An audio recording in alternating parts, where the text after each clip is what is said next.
Когда мы говорим о семье, отношениях между мужчиной и женщиной и организации жизни, сразу всплывает мысль о том, что в разных культурах эти вещи устроены по-разному.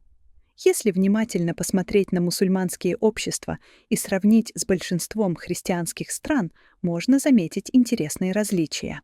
Многие люди, живущие в мусульманских странах, отмечают, что там крепче семейные связи, более глубокие отношения между супругами и больше взаимного уважения и ответственности. В данном видеоматериале попробуем разобраться, почему это так, простыми словами и на конкретных примерах. Если рассматривать религию как основу жизни, то в мусульманских странах она играет ключевую роль в повседневной жизни. Ислам — это не только вера, но и система правил, которая регулирует практически все аспекты жизни, отношения между людьми, работу, финансы, воспитание детей, личное поведение.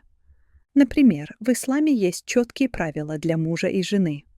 Муж обязан заботиться о семье, обеспечивать ее, проявлять уважение к жене, а жена должна поддерживать домашний уют и помогать в воспитании детей. При этом ценится честность, взаимное уважение и терпение. В христианских странах, особенно в Западной Европе, религия давно перестала быть повседневным регулятором жизни.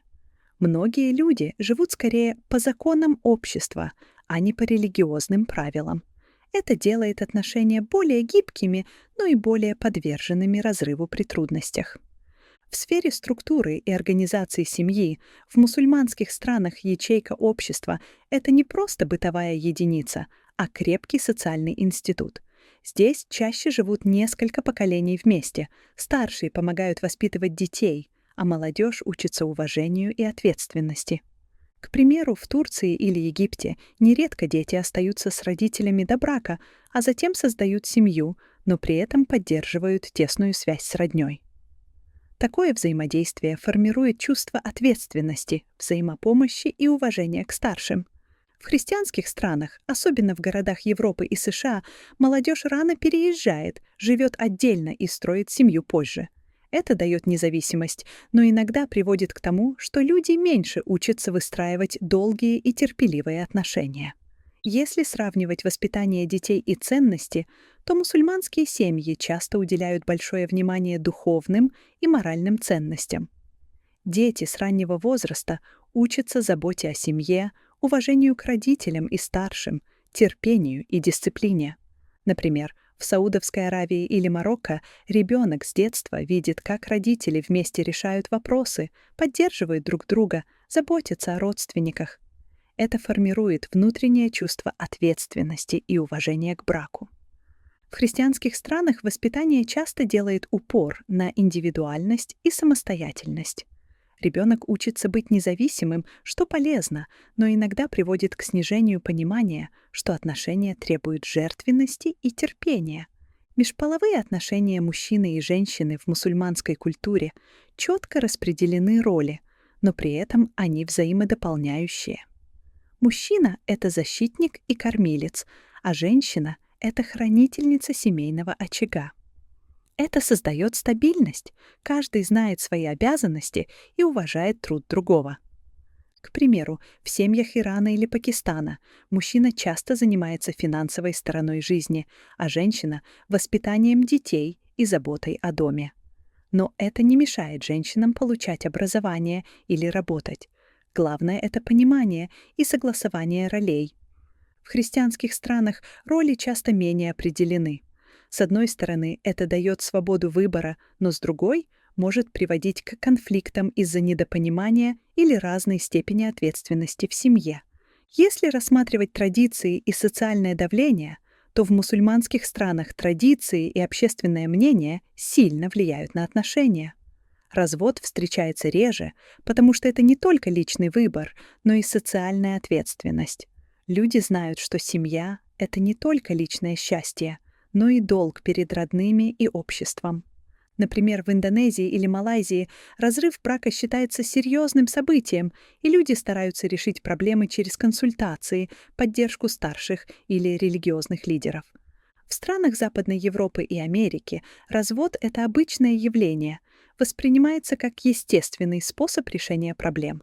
Это делает браки более гибкими, но иногда менее прочными. Возьмем простой пример из жизни.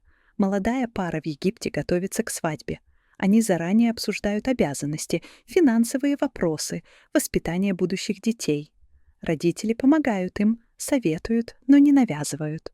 После свадьбы супруги живут вместе с близкими, получают поддержку и учатся уважать друг друга ежедневно. Сравним с Германией. Молодые люди живут отдельно, самостоятельно решают бытовые и финансовые вопросы. Разногласия по привычкам или финансам часто приводят к ссорам и даже разводам, потому что никто не учит терпению и совместной ответственности с детства. И, наконец, в мусульманских семьях отношения между мужем и женой воспринимаются как духовная обязанность. Любовь и уважение — это не только эмоции, но и долг перед Богом. Это делает отношения более глубокими. Супруги стремятся поддерживать друг друга даже в трудные времена. В христианских странах, особенно в секулярных обществах, брак и любовь часто рассматриваются как личный выбор и источник счастья. Когда эмоции уходят, отношения ослабевают. Из всего этого следует понимать, что крепкость и глубина семьи у мусульман формируется под влиянием нескольких факторов. Это религия, задающая ясные правила и ценности, четкая структура семьи и поддержка нескольких поколений. Воспитание детей с уважением к ответственности и традициям, взаимодополняющие роли мужчины и женщины. Влияние традиций и социального давления на сохранение семьи. Духовная основа любви и уважения между супругами. Эти факторы делают мусульманские семьи стабильными и гармоничными, а отношения глубже и продуманнее, чем в большинстве христианских стран, где индивидуальность и свобода выбора часто ставятся выше обязательств и долгосрочной ответственности. Конечно, всегда есть исключения, и многое зависит от конкретного человека, общества и культуры. Но в целом наблюдения показывают, что мусульманская модель семьи и отношений обладает уникальной прочностью и гармонией, к которой следует присмотреться.